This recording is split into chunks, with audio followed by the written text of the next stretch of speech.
History is a clock that people use to tell their political and cultural time of day. It is also a compass that people use to find themselves on the map of human geography. History tells of people where they have been and what they have been, where they are and what they are. Most important, history tells a people where they still must go and what they still must be. The relationship of history to the people is the same as the relationship of a mother to her child.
How do you describe a legend?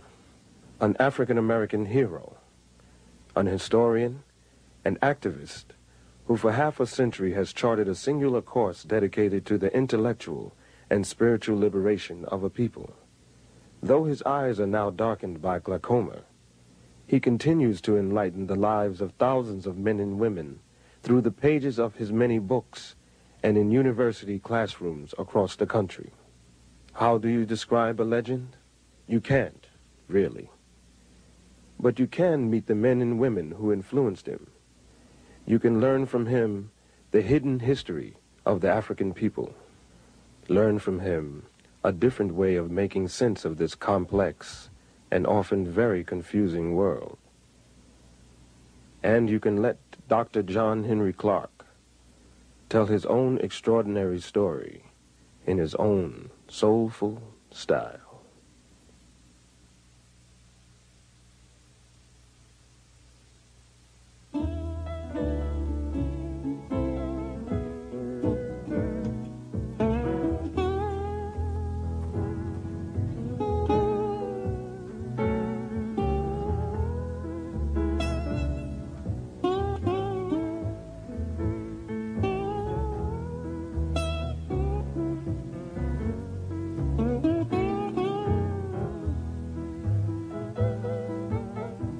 I was born on Sharecropper Farm in Union Springs, Alabama, New Year's Day, 1915. That was a great feast day in our family. And because my mother was a favorite in the family and I was late arriving, she said that nothing would be killed in this family until my child is born. And I didn't arrive until 3, and everybody was hungry. The feast had not started, and I wasn't exactly welcome. They never quite forgave me for that, holding up the feast. My early schooling was in one-room schoolhouse that we called Miller's Hill School. When we moved slightly out of the city, I was chosen to go to city school. Officially, I never finished high school in the formal sense until later years. In fact, I taught 2 generations before I took time out to get my BA, my master's, and my PhD. And I have it all now, but I'm principally self-trained. My university was the public library and well-chosen second-hand bookstores. So while I grew up poor, I grew up in a very rich environment, culturally rich. I grew up with a whole lot of love and affection, a lot of lap time, and a lot of slap time too, because I wasn't permitted to get away with too much. Miss Evelina Taylor is my 5th grade teacher, and she might be the foundation teacher in my life. In addition to teaching me basic good thinking and good conduct, she called me into her room during her lunch hour one day and told me to stop playing the fool because I was playing the fool just to get accepted.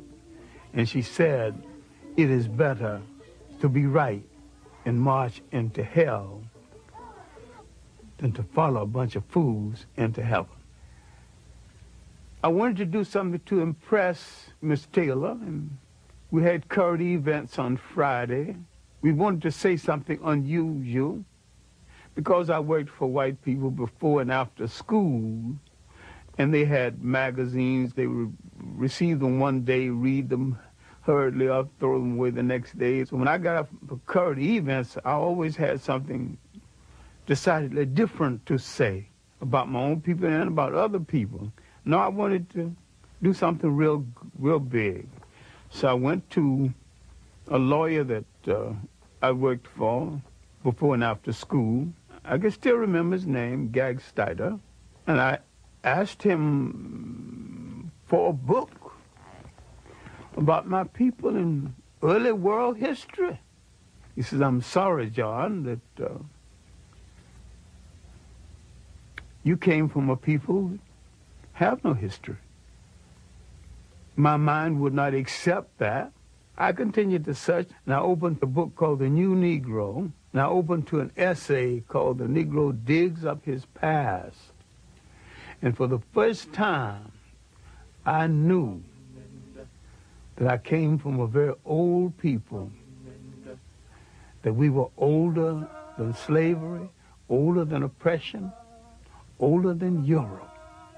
Now the scramble began for more information.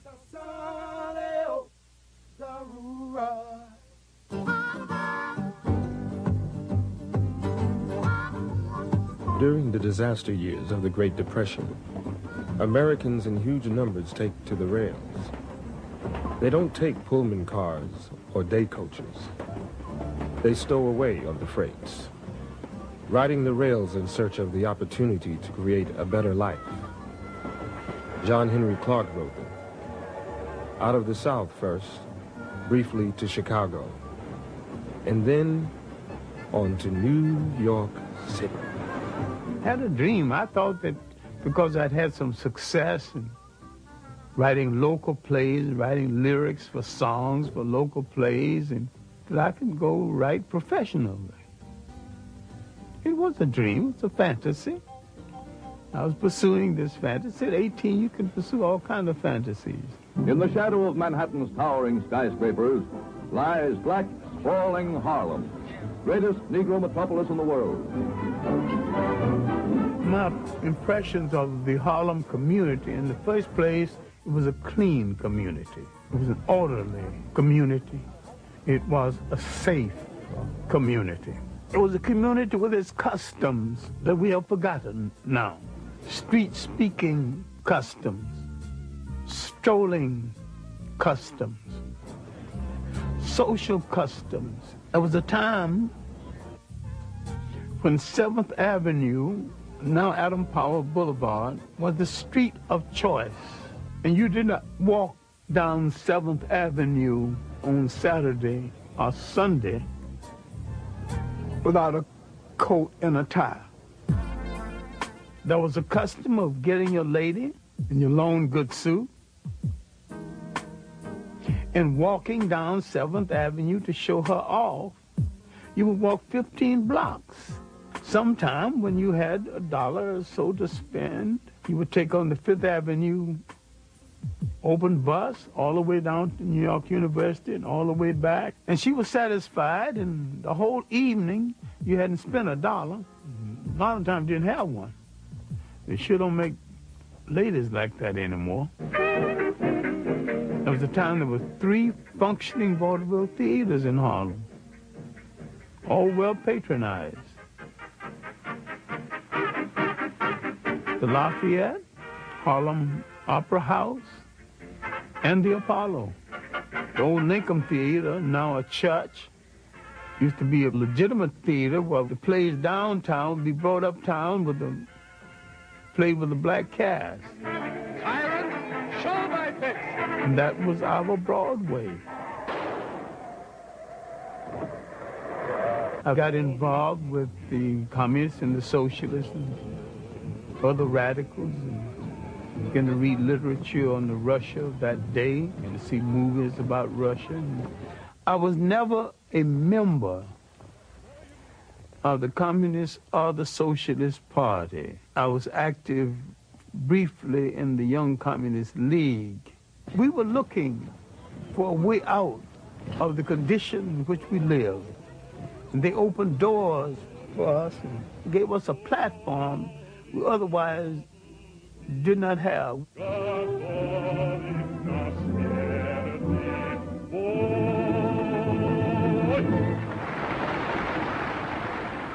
Paul Robeson was the one artist who made the great sacrifice based on commitment. And that commitment is that an artist is supposed to use his or her art to change the society in which they live.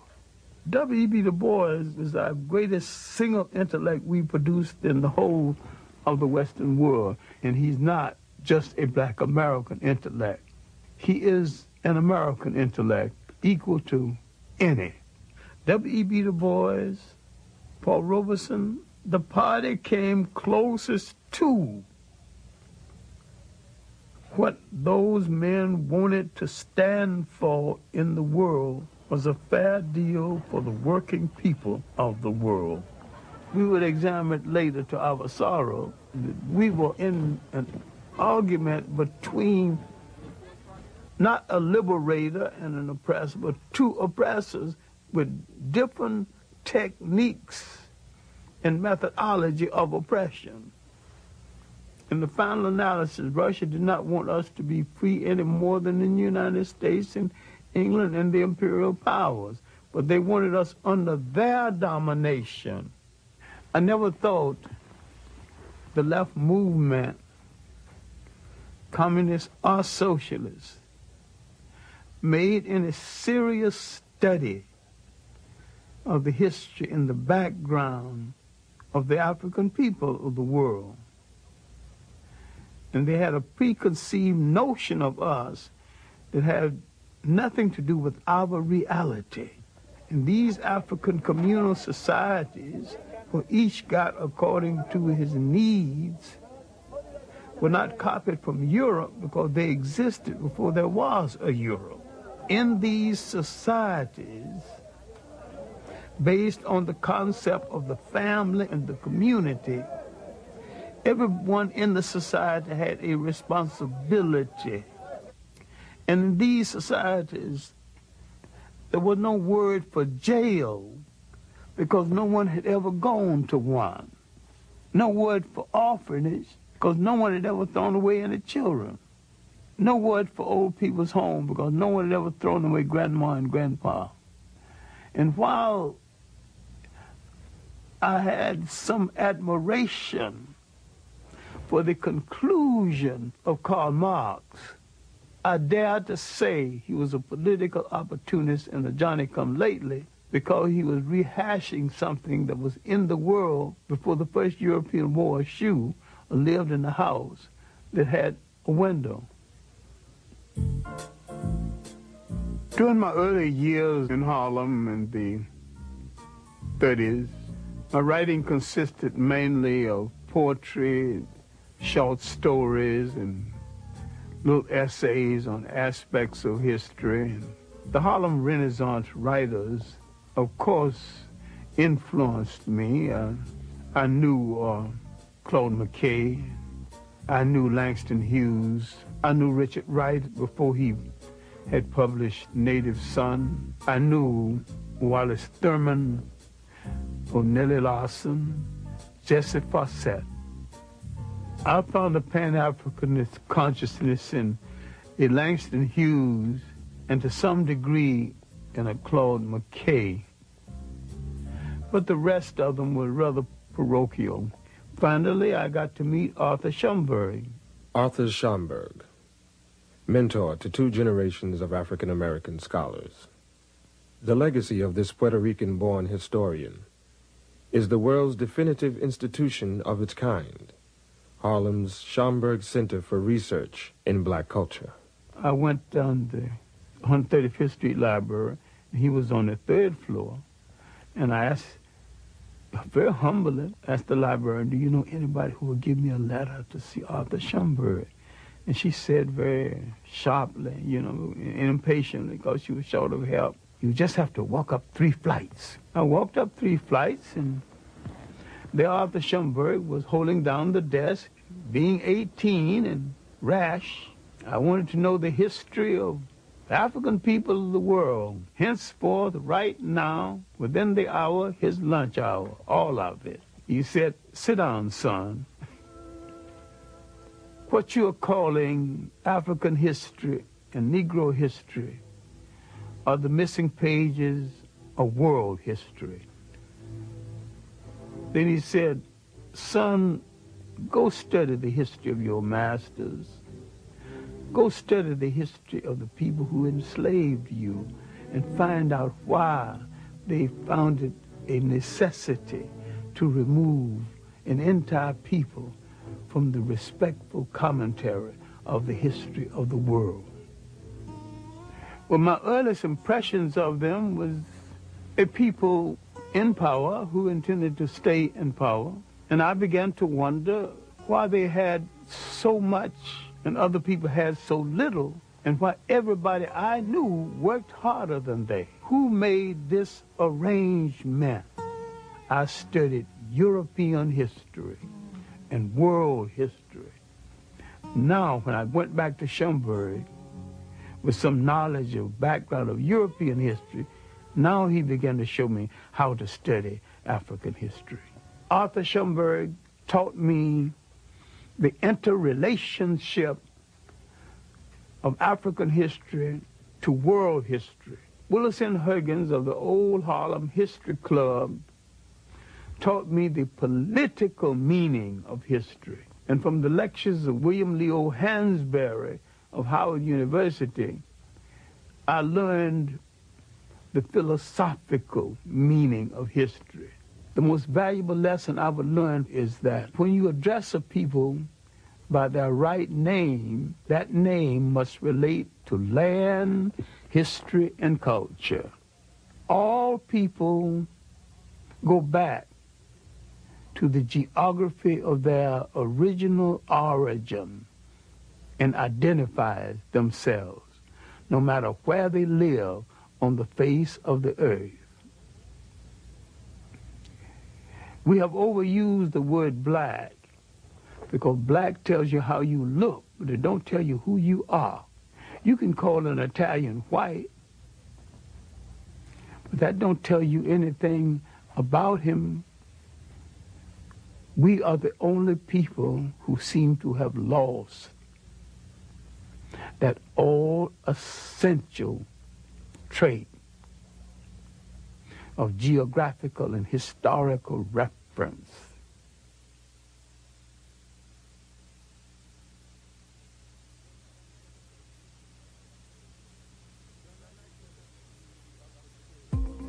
Around 1933 up until 1934, 1935, Harlem's main activity was how to make Harlem a congressional district so that Harlem could elect its own congressman. Adam Powell was just began to show his weight. We were fighting to get jobs on 125th Street, fighting to get jobs in our own neighborhood. I admire Adam with all of his faults. He was the best person that Black America has ever sent to Washington. He got the job done. When he went to Washington the first time, they told Mr. Powell that we don't accept blacks in the congressional dining room. And Adam smiled and said, well, you don't accept them. Well, that's your custom. The next day, Adam got the tallest and the meanest looking and the blackest of the blacks he could find and marched them into the congressional dining room as his guest and got away with it.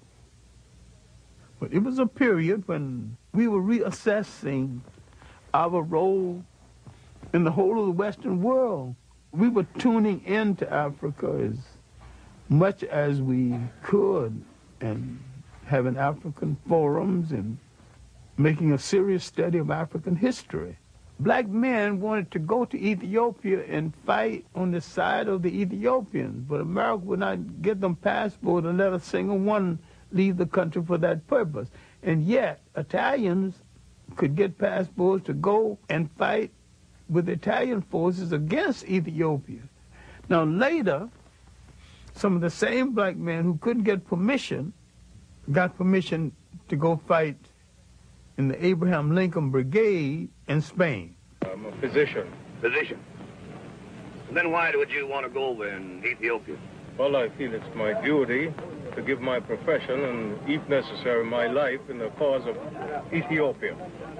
And I desire and be happy to die for the defense of entire Africa, including Abyssinia. That's fine. Sign right here on the dotted line.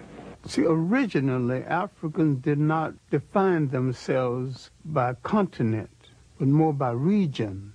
Africa as a continent began to be defined by foreigners.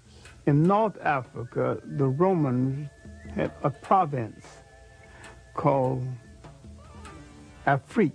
The word became Africa.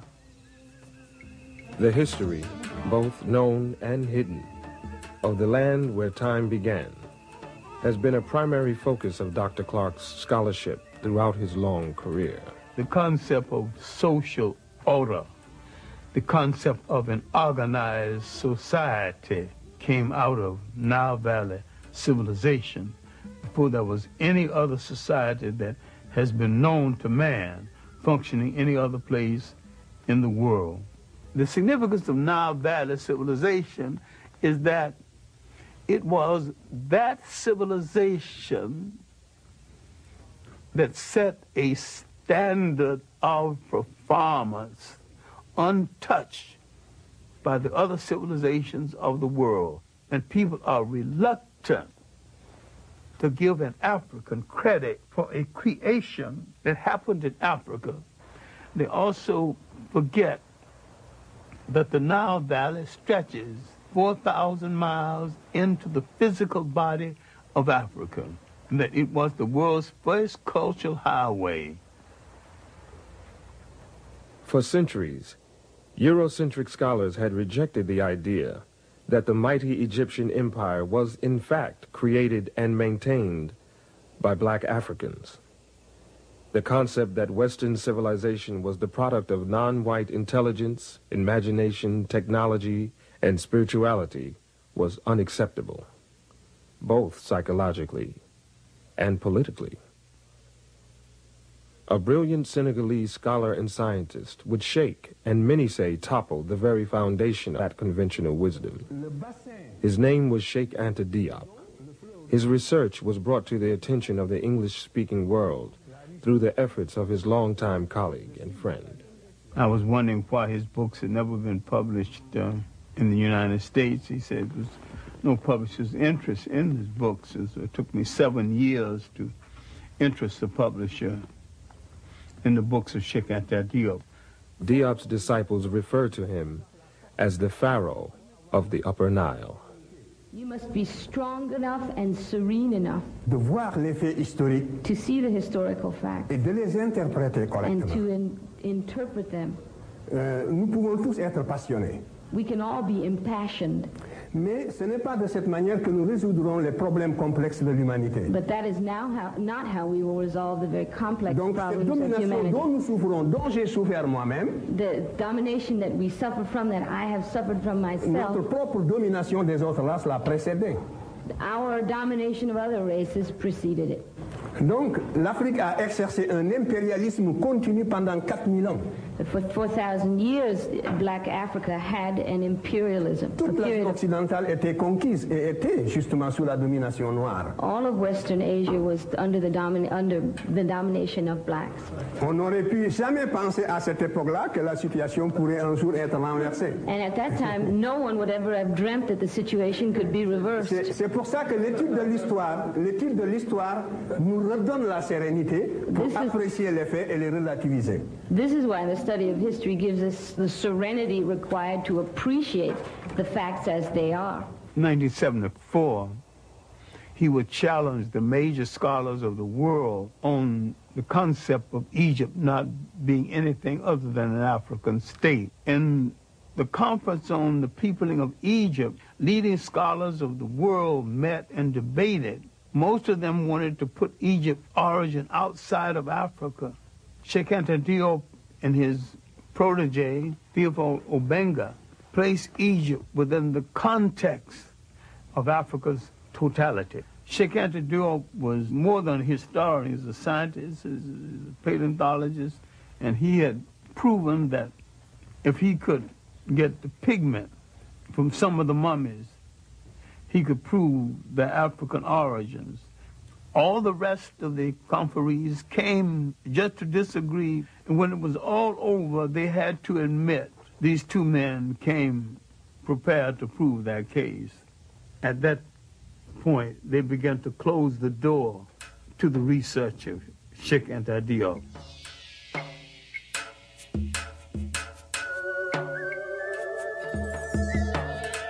From the first dynasty to the invasion of Nile Valley, that was the first golden age. And from third dynasty came the great multi-genius Imhotep, the real father of medicine, who lived 1,800 years before the Greek who's called the father of medicine. And when we read the biography of the Greek, he says, I am a child of Imhotep. And from the 18th dynasty came the world's great social reformer and maybe one of the world's first deities, Akhenaten. He thought so much of life he would not crush a flower. He outlawed warfare. Spirituality was a part of the total life of the people. Before the coming of the Europeans, the African was very religious. The step pyramid was originally built with a temple at the top where you can go up and pray. This relates not just to the glorification of a pharaoh, but the spiritual outpouring of a people. This is what made the civilization of the Nile so great. At the same time that Egypt was in its 24th dynasty, Europe was just emerging from its pre-literate past. The first show of European intelligence was a book called The Odyssey and the Iliad. That's about 850 B.C. Where is Egypt 850 B.C.? Egypt is old and tired and has gone through 24 dynasties. It is on the eve of its last great dynasty that will come from the pharaohs in the south. And the Europeans have just written a book of folklore. Just south of Egypt lies another highly evolved black society, the Nubians. Their civilization thrived for some 3,000 years. I call the 25th dynasty the one dynasty from the south that moved up north and to tell their cousins, the Egyptians, how to rule a nation one more time. In the great show of history, this was Africa's last walk in the sun. It was a great and mighty walk. That walk had lasted 10,000 years. Now it's coming to an end. Europe is just being born. The very word Europe is not even being used.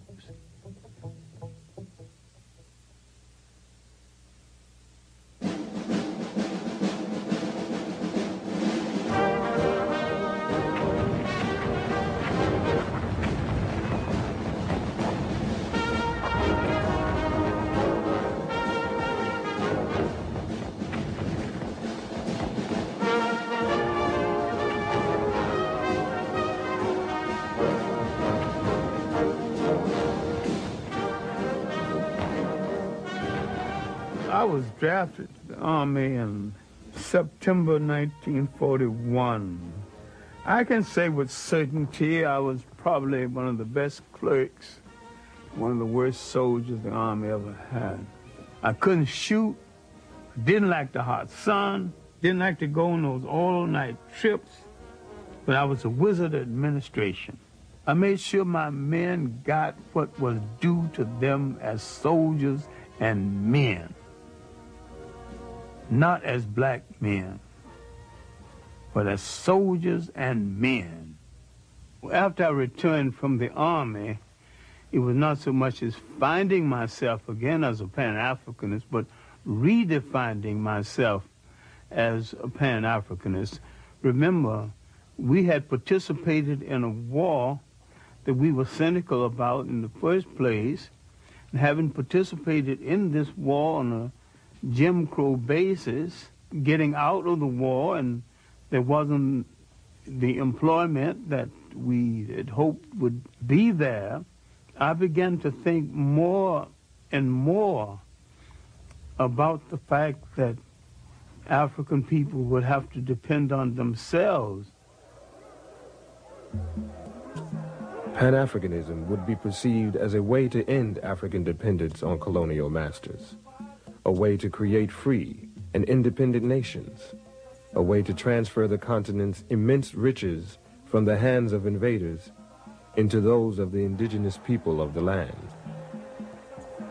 I began to define Pan-Africanism as the building of an African world community, the union of African people in different parts of the world, the African population in India and the Pacific Islands, the African population in the Caribbean, and Brazil and South America. And I was looking to the fact that we number 1 billion people on the face of the earth. If you put them all together and they did one thing in unison, even if it was wrong, it might alter the world. Africa has always been and still is the world's richest continent. Africa has always had things other people wanted, thought they couldn't do without, and didn't want to pay for. So therefore, there's always been an excuse to invade Africa. Alexander's invasion was the first purely European invasion of Africa. Everything that had happened in Egypt and in Africa before 332 BC was something that no European had anything to do with. Now we see the beginning of European occupation, and we see it as aggression, not bringing civilization, but destroying civilizations that it did not understand. The uninvited arrival of European armies in the Upper Nile Valley signals the beginning of the end for the highest civilization the world had known. The conquerors, quite literally, changed the complexion of the conquered. Now you're beginning to get a mulatto-sized population that a whole lot of people keep misinterpreting as white. With each one of these invaders came the bastardization of the population based on the fact that for the sake of pleasure, the foreign soldier heads for the female population at a time the male population has been defeated in war. The Greeks' rule didn't last that long before they were challenged. An ambitious and well-dressed bunch of thugs across the ocean, not very educated, but they could fight like hell, called Romans, began to have ambition for the trade in the Mediterranean. Carthage, a powerful black state in North Africa, had imperial ambitions of its own. By the 3rd century BC, its forces had crossed the Mediterranean and established a large province in Spain. The military commander of Carthage had apprehensions about his Roman neighbors and warned his son to keep a watchful eye. Hannibal's father, he would point across the ocean and said, there's some evil people over there. We better bring the war to them before they bring it to us. Hannibal never forget.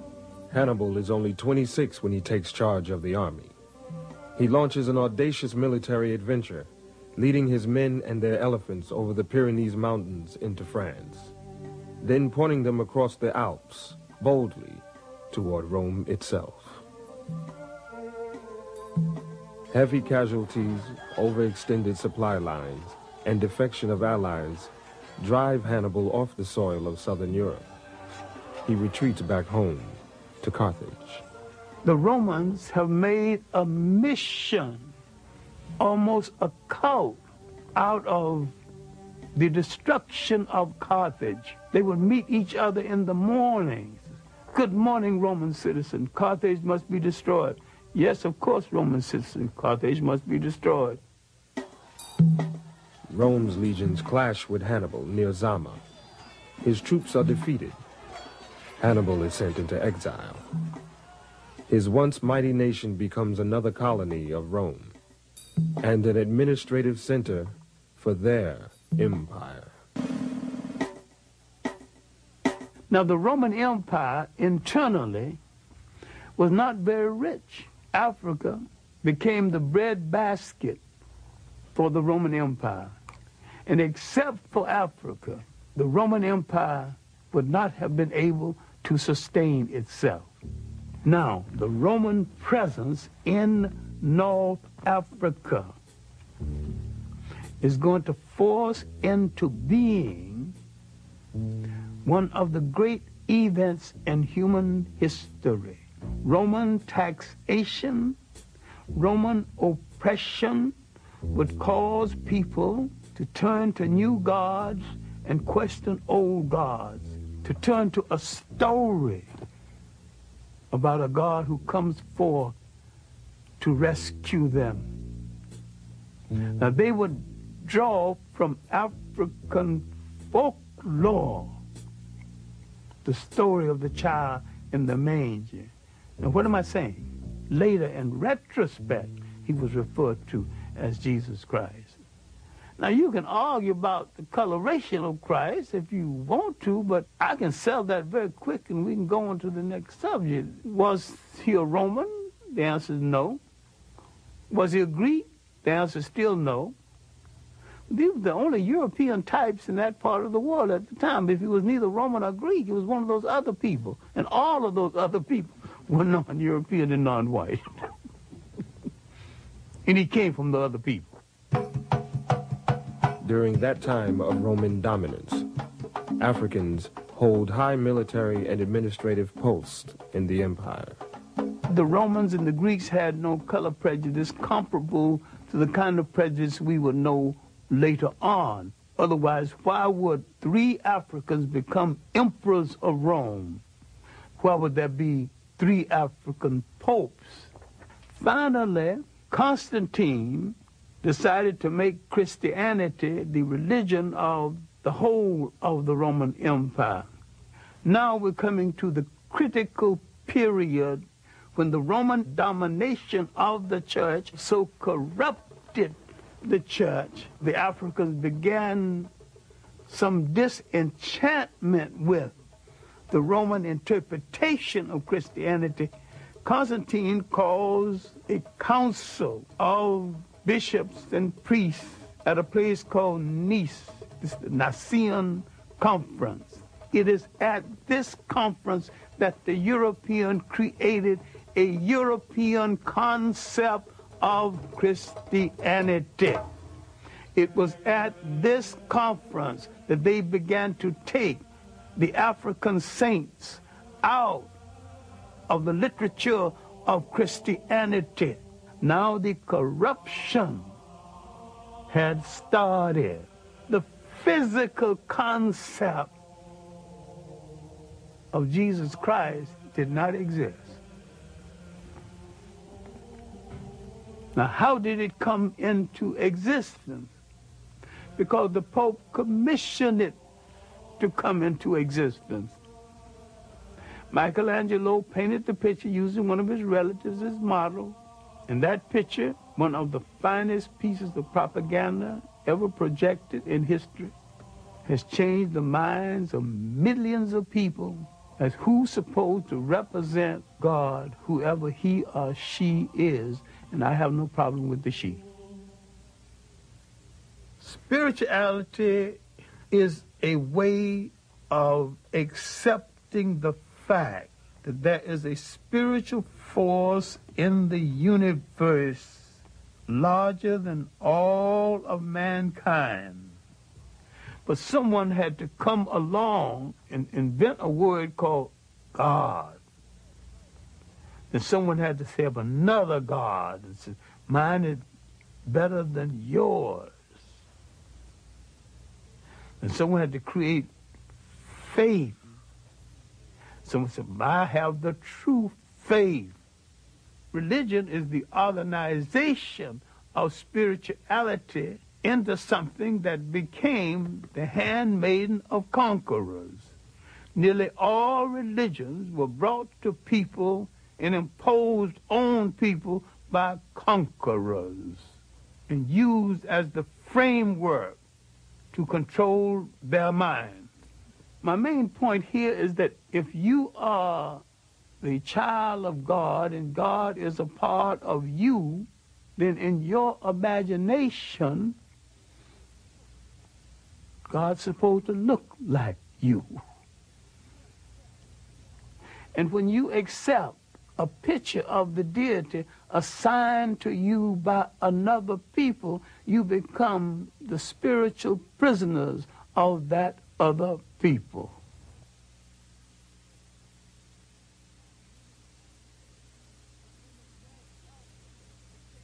Many Africans became Roman citizens, just like many black Americans today.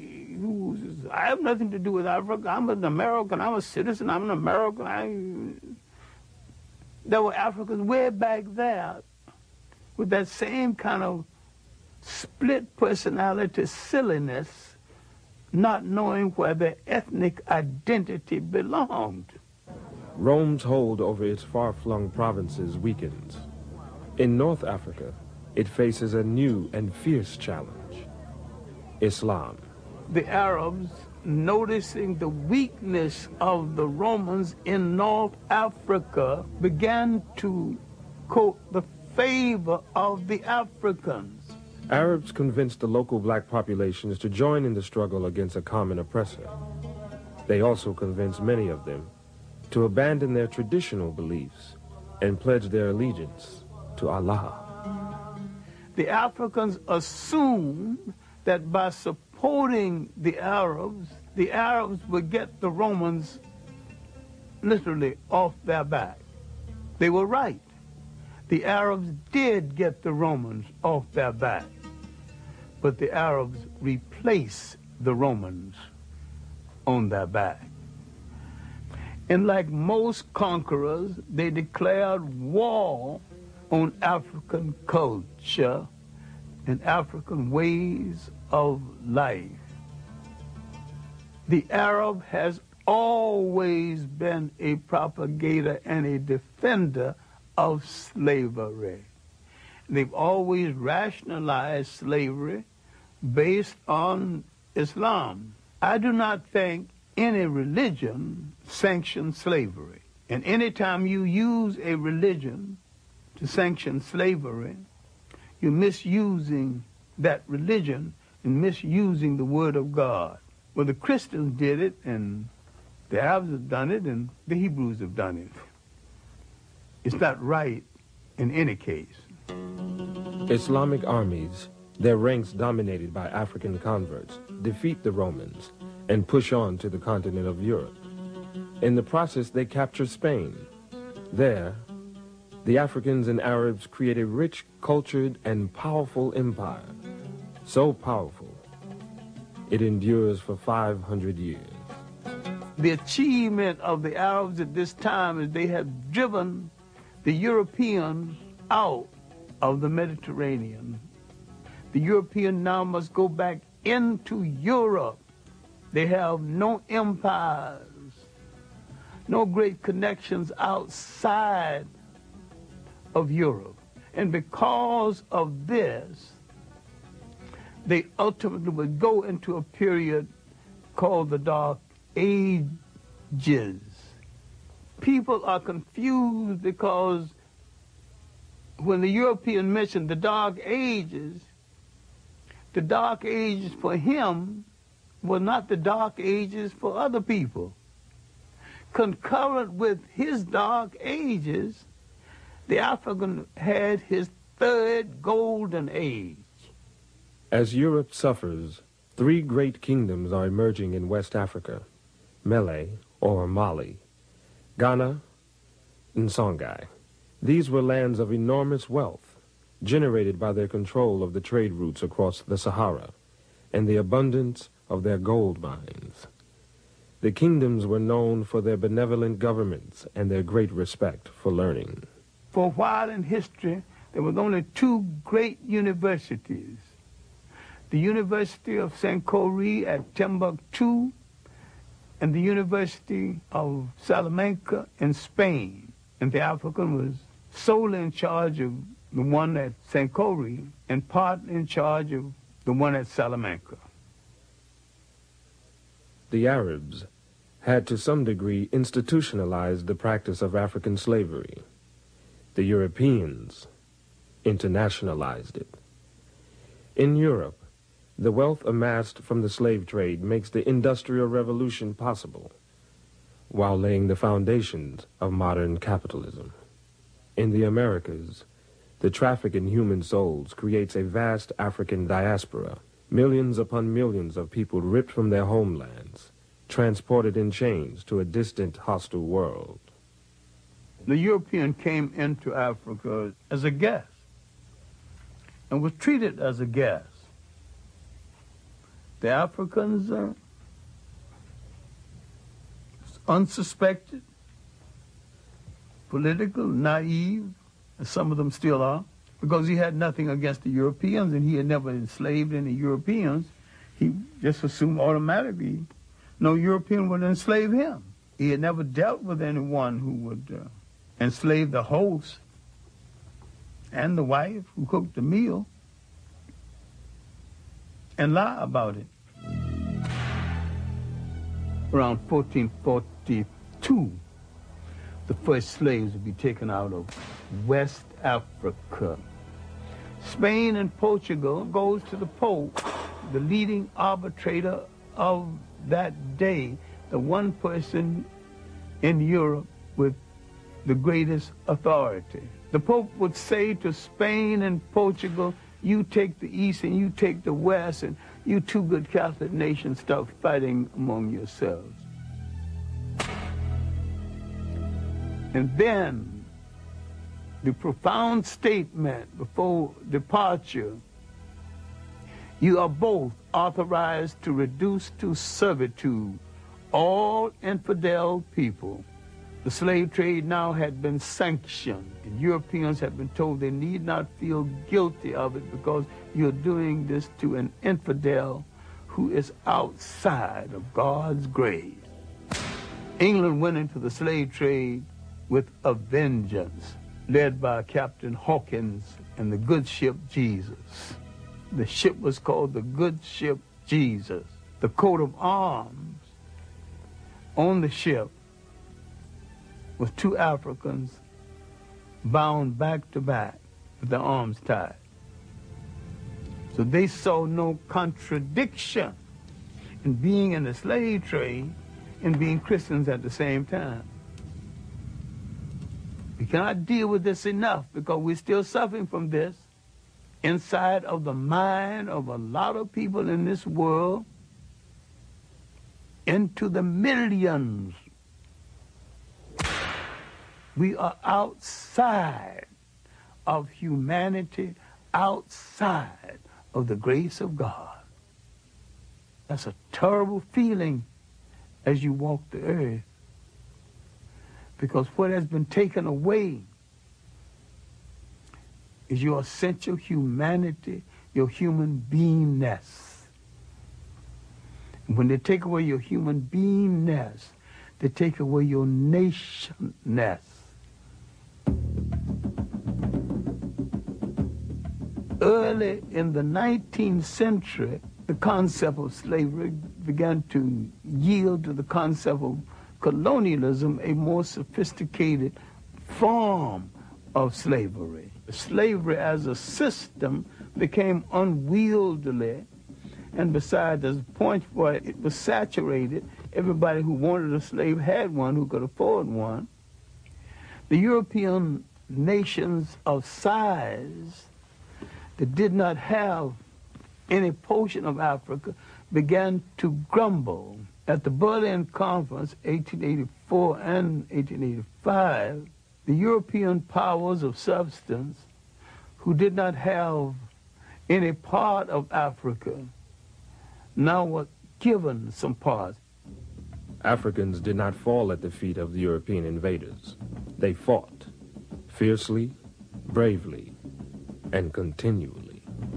Anti-colonial wars started up down the coast of West Africa and parts of Inner Africa and in the Congo. There was armed resistance. The Zulu wars lasted from the 1650s when the Boers arrived to the last Zulu war was 1906. In Ghana, the Ashanti wars lasted from early in the 18th century to the last Ashanti war led by a woman, Ye Asantewa, in 1900. For a while, it looked as though the Europeans would not be able to hold on to the continent. More manpower and more ruthless treatment brought it mainly under their control. By 1884, 1885, and afterward, there wasn't no dispute about who was in charge of Africa, just who was in charge of what part of it. We have been hung up with a myth, the myth of the conqueror and the invader as the bringer of civilization. No people ever brought civilization to another people at no time and at no place in history. It's one of the most protracted lies we ever listened to. Civilization is the art of being civil. The word civil means being peaceful. And there's nothing peaceful about aggression. Only the slave can abolish slavery.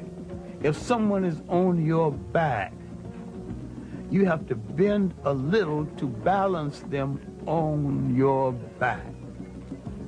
Now, the best move if you want to get them off of your back is to stand straight up.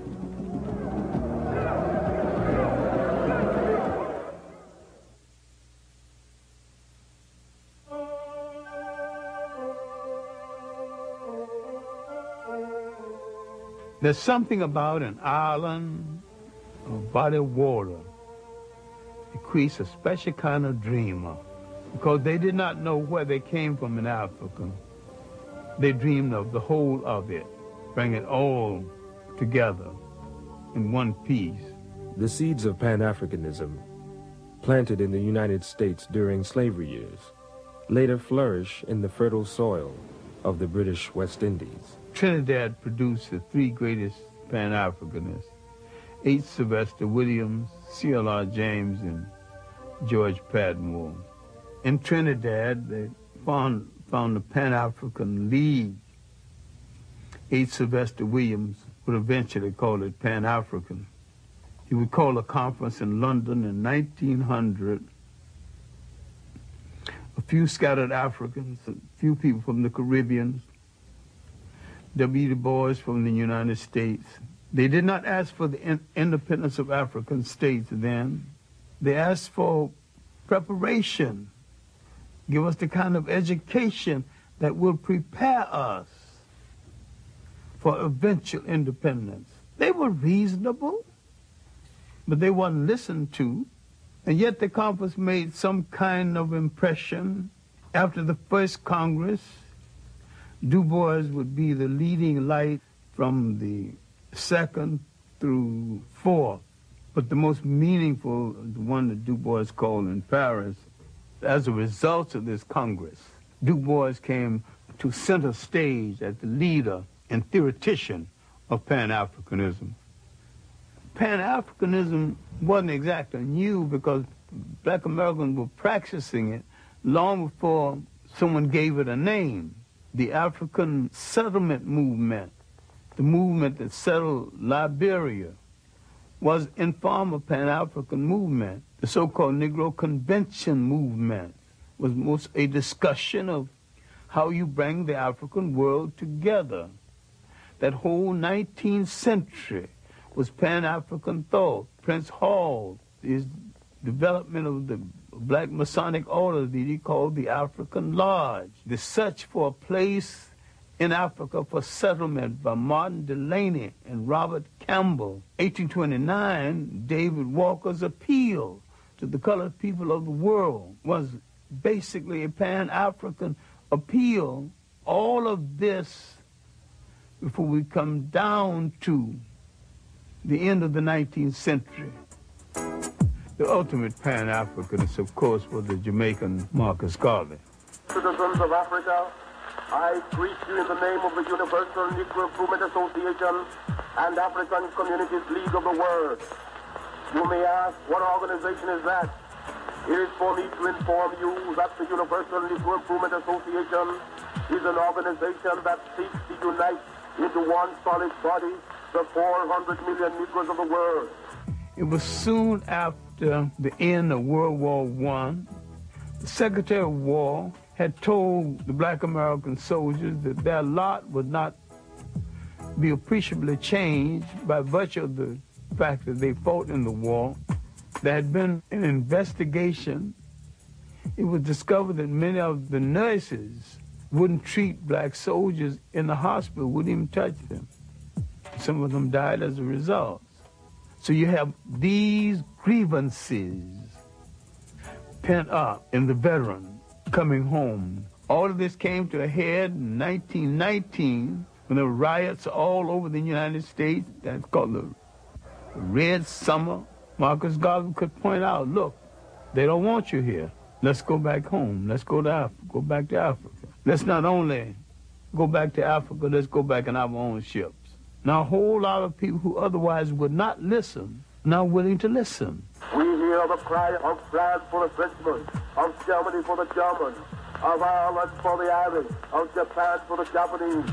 We of the Universal Negro Improvement Association are raising the cry of Africa for the Africans, those at home and those abroad. He began to dream the great dream and rescue the mind of millions of black Americans from depression and self-doubt. By 1923, he was in some difficulty with the boats and some of the people he had hired to run the boats. Terrible mismanagement and betrayal. He collected millions of dollars from black Americans to buy these boats, and these boats were old and not as seaworthy as he thought they were. Garvey moved over large territory, maybe too fast, and yet he built the largest movement in Black America before or since. There needs to be a reassessment of Marcus Garvey and his long-reaching effects. He called attention to what slavery and colonialism had taken away. They took away a concept essential to all the people in the world. They took away the concept of state management and state maintenance. Once you are taken from the geography of your origin and forced to live in a state designed by others, you're still the slave to the man who's astute enough to control a container called the state. The cannons of World War II were barely cold when Africans met in Manchester, England. They were prepared to claim that container called the state for themselves. The Pan-African Congress of 1945, now you have the one thing you did not have in the rest of them. You have Caribbean scholars, African-American scholars, not a whole lot, and Africans themselves are now participating. We're not talking about Africa out of the presence of Africa. Now you're talking about Africans with the Africans on the scene. One African being the co-convener of the conference, Kwame Nkrumah. Out of that fifth Pan-African Congress came the mentality, the basic planning to rule and to take over a nation. The others were saying, give us the education. At the fifth Pan-African Congress, they said, we got the education, we got the manpower, we want to rule now. The people of Ghana resisted British rule from the very beginning. In March of 1957, they become the first Africans to win their freedom. Kwame Nkrumah was ready to rule.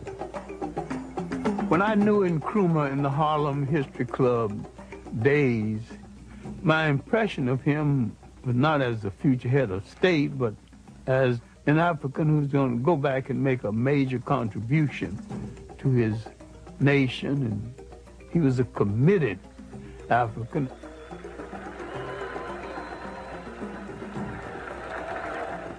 I went to Africa in 1958 because I've been promising myself I was going to get to Africa next year. That promise of myself went on for about 5 years before I actually got there. When I got there, all I had was a return ticket. I told an African who had read one of my stories in an African magazine and wrote and got my address. I said I was coming to Ghana, get me a place in a hotel for a few days, and he didn't even go to a hotel, he even tried. He took me to the slums of Accra, and I lived right there with him. Finally, a check that was due me from America did not arrive. When it did arrive, it bounced. So there I was, and one day, Nkrumah had gone someplace. He's coming home from a visit of state. A whole lot of people along the highway hailing his return, and so I was along with the rest of them. I was just like another African melted into the crowd.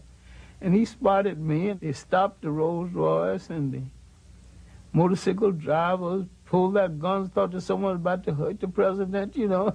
his motorcade stopped, and he came out, and he said, what the hell are you doing in my country?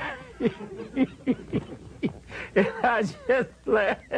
You say, you're a long way from Harlem. He looked right and said, where do you live? I said, in Jamestown. Jamestown is the slums of Accra. Still is. He shook his head and said, you sure must love Africa. Finally, he headed back to his car, and he turned back to me. He said, you know what I'm going to do for you? I told him I didn't have any job, and my check had bounced. I didn't even know how I was going to get home. I'm going to put your holler behind to work. And he gave me a job. Working on his newspaper, the Evening News. The significance of Ghana's independence at that time is that it gave spirit to the whole of the African world. It was a major impact on black America because it came at the time the civil rights movement was reaching a crescendo, a great height. His first vision of Pan-Africanism was the physical unification of Africa. And he said that Ghanaian freedom won't mean anything until the rest of Africa is free. So the spirit of Ghanaian independence would create a light of hope in the rest of Africa. And this is what Kwame Nkrumah was trying to build. This is what the intelligence services of the United States, England, and France had to destroy to keep the example of Ghana from emerging. What went wrong was our misunderstanding of what a state consists of and the responsibility that goes into holding one together. And our dependence on our colonial masters more than we anticipated. We who had longed so much for power, we wanted power. When we got close enough to touch it, we realized we hadn't even decided what we're going to do with it once we get it. I want to take this opportunity to welcome again to the United States, which he knows so well, the first citizen of Ghana, President Nkrumah. I was in the anti-poverty program in Harlem, and when Nkrumah came and spoke at the United Nations, I got the picture and showed it to them, and I got the speech. And the first thing I showed them, I said, look, there's a black man, head of a nation, speaking to the world.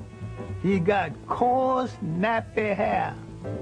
He didn't apologize for it. He said, here I am, African and black and bold and powerful and head of a nation. And I got something to say to you, and this is what I got to say.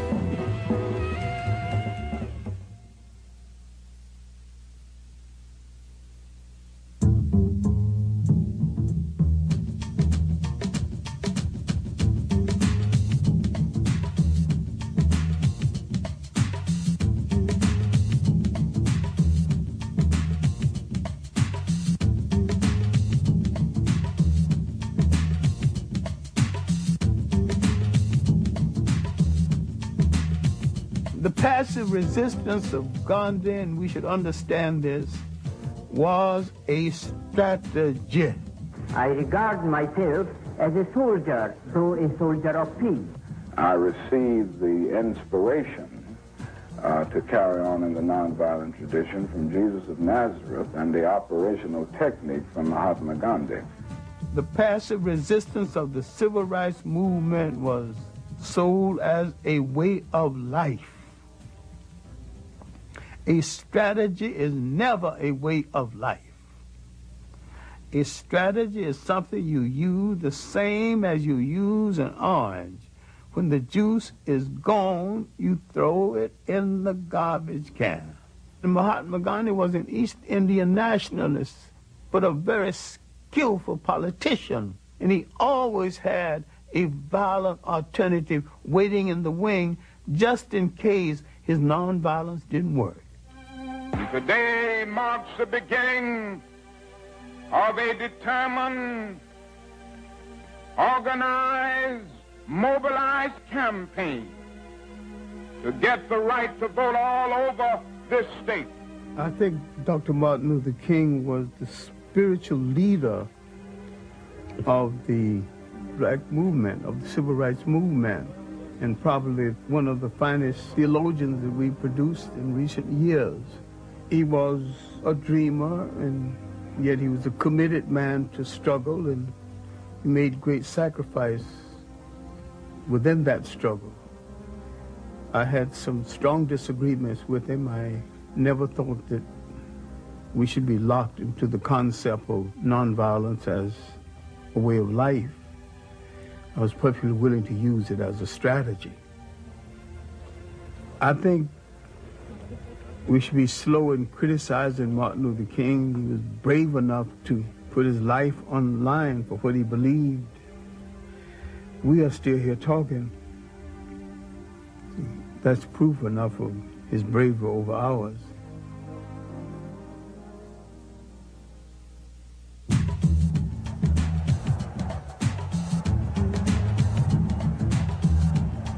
I think the March on Washington was just that. It wasn't a march on Washington, it was a march in Washington.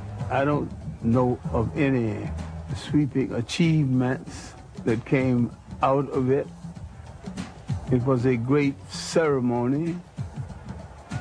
I'd be hard-pressed to identify the substance. I happen to think we've gotten enough mileage out of marching. It was a great ceremony. It was a great rehearsal for a show we did not put on the road. For a time, we had the attention of the world. Between the Civil Rights Movement, the Caribbean Federation Movement, and the African Independence Movement, we had the attention of the world, and there were people, though they hated our guts, they were willing to make concessions to us based on the fact that we were ready to handle power. We made too many speeches and didn't do the necessary work, the unglamorous, off-camera work that would have made it possible. That was our great mistake. Ceremony that lacked substance.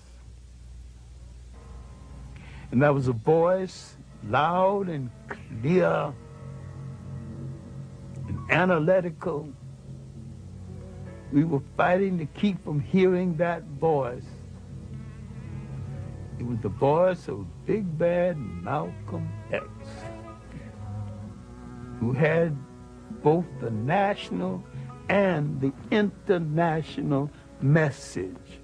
One of the reasons that it is bad for us to continue to just refer to ourselves as so-called Negro, that's negative. When we say so-called Negro, that's pointing out what we aren't, but it isn't telling us what we are. We are African, and we happen to be in America. We're not American. We are people who formerly were Africans who were kidnapped and brought to America. I met him first in 1958. I know him from that period until his death, and sometimes saw him on a daily basis. I would furnish information on history and background information. I never told Malcolm X what to do, and I don't remember anybody else who told him what to do either. They have studied the tactics and the strategy and the methods of all of the African nations who have emerged and won their independence. And they've seen that the Africans didn't get it by sitting in. They didn't get it by waiting in. They didn't get it by singing "We Shall Overcome." They got it through nationalism. I first met Malcolm at the World Trade Show building. Looked me up and down and said, "I bet you're a swine eater." I'll admit that I had paid some joyful visits to pork chops and other parts of the pig. And I said that, you know, Malcolm, if it wasn't for the pig, you and I wouldn't be here arguing about the pig, because some of us would be gone. We would have starved to death. Many times when Malcolm X was prefacing his speeches with the words, "The Honorable Elijah Muhammad teaches us," Malcolm X was teaching Malcolm X lessons over and beyond anything the Honorable Elijah Muhammad ever thought about. You say we are on the road now to a better world because the white man promised integration. This is a disgrace. Mr. Muhammad's analysis is that until the image of the black man in the mind of the black man has been changed, you will always have delinquency, parental as well as juvenile. So his entire approach is not so much to change the attitude of the white man toward the black man, but to change the attitude of the black man about himself. The Arabs and certain powerful groups within Islam really wanted Malcolm on their side. There was a serious attempt to persuade Malcolm to turn on Elijah Muhammad and establish a second Islamic group based on what they considered to be Orthodox Islam. They offered him $3.5 million. He turned it down, and we were walking down the street toward his car, and this man had turned down $3.5 million. And he whacked me on the shoulder and says, "Swine eater, let me buy you a cup of coffee." He was more loyal to Elijah Muhammad than Elijah Muhammad eventually was to him. Elijah Muhammad was getting old and feeble, and there was suspicion that Malcolm X would be the logical successor. There were those within the nation who didn't want Malcolm X as the logical successor because Malcolm X would have done some serious house cleaning. He was an honest man, and there were some thieves in the house. I think his development as a Pan-Africanist came a little later in his life. In the final analysis, he was as good a Pan-Africanist as any of the rest. We have to have the type of understanding of Africa and the type of understanding of our people here in order to build a bridge, a contact, a line of communication between the two. And once the lines of communication have been established, and our African brothers can stretch forth their hands and reach us, and we can stretch forth our hands and reach them, why, there's nothing that this blue-eyed man in this country will be able to do to you and me successfully from that day onward. Malcolm X had laid down a threat to the colonial powers of the world. It is nationalism that's bringing freedom to oppressed people all over the world. It was nationalism that brought freedom to the Algerians. It was nationalism that brought freedom to the Nigerians and to the Ghanaians.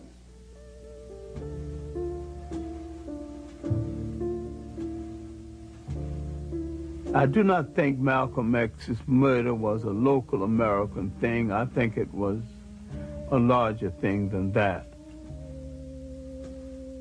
I do not think that Farrakhan had anything directly to do with the murder, but I do think Farrakhan is guilty of creating the attitude and the atmosphere that led to the murder. Without Farrakhan, Malcolm X, I think, still would have been assassinated. We were friends from the day we met until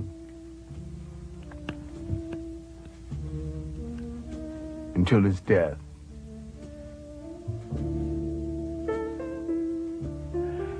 When I got the word of his death, I was in Connecticut.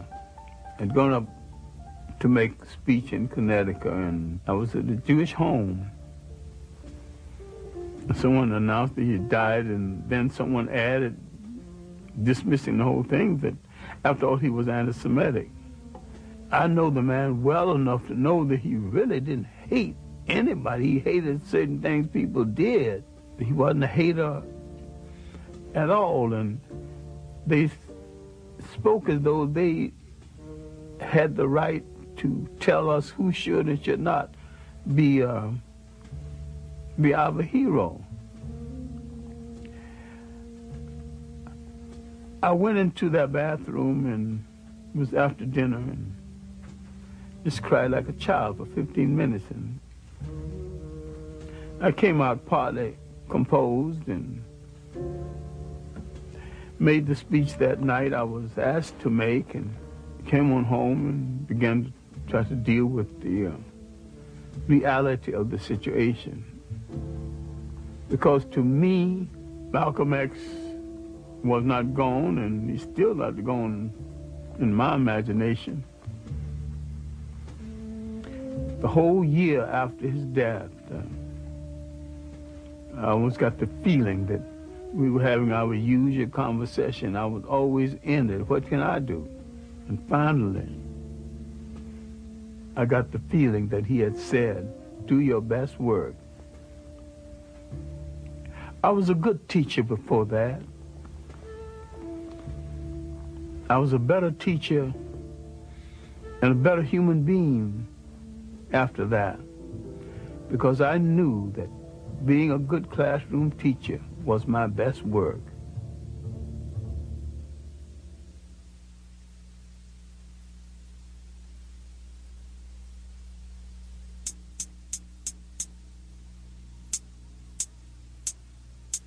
We have to move to a position where we can feel strength and unity amongst each other from Watts to Harlem, where we won't ever be afraid. And the last thing we have to do is to build a power base so strong in this country that will bring them to their knees every time they mess with us. Individuals do not create rebellions, conditions do.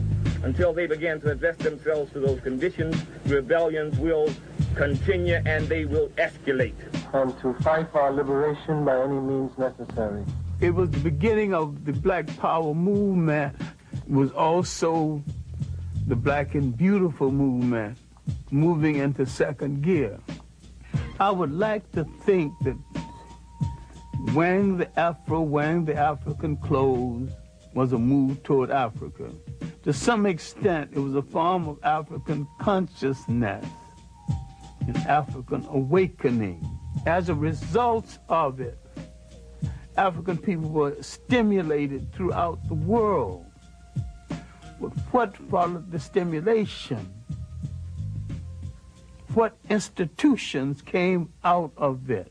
What of lasting value came out of it?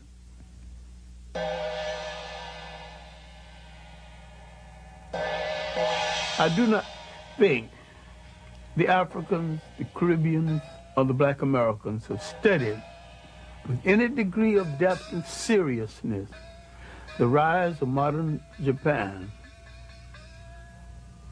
They went into a war and they lost. They sustained 2 atomic bombs. They had that country occupied. Now the people that defeated them are now begging them for commercial space. What did they do that we have forgotten how to do?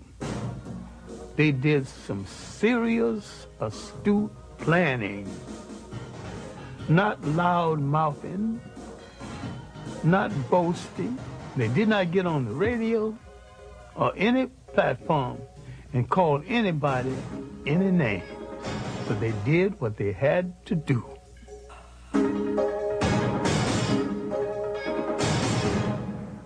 If we are carrying out a well-designed program for liberation, if it's written out, any literate person can contribute and share leadership. So if the leader dies while you're on page 13, move to page 14 and continue the struggle. Bury the man, continue the plan. I think every person that calls themselves a leader, a preacher, a policymaker of any kind should ask and answer the question in his own lifetime: how will my people stay on this earth? How will they be educated? How will they be schooled? How will they be housed? And how will they be defended? The answer to these questions will create the concept of enduring nationhood, because it creates the concept of enduring responsibility. Good morning! Assalamu alaikum! My dear brothers, black men, strong black men, upright black men, sober black men, together black men, unity black men, freedom black men, justice black men. Welcome to the Million Man March. 1 million black men make their way to the nation's capital. They are answering Minister Louis Farrakhan's call for unity, redemption, and atonement. It's the largest demonstration in American history. Marching is a strategy, and I think we have gotten enough out of the strategy. I think the march is a waste of shoe leather, gas, and energy. I have some serious problems with any kind of march for our liberation that leaves out one half of the mentality of our people, the women. I don't buy the rationale that the women need to stay home and take care of the children, you know. I ain't buying that.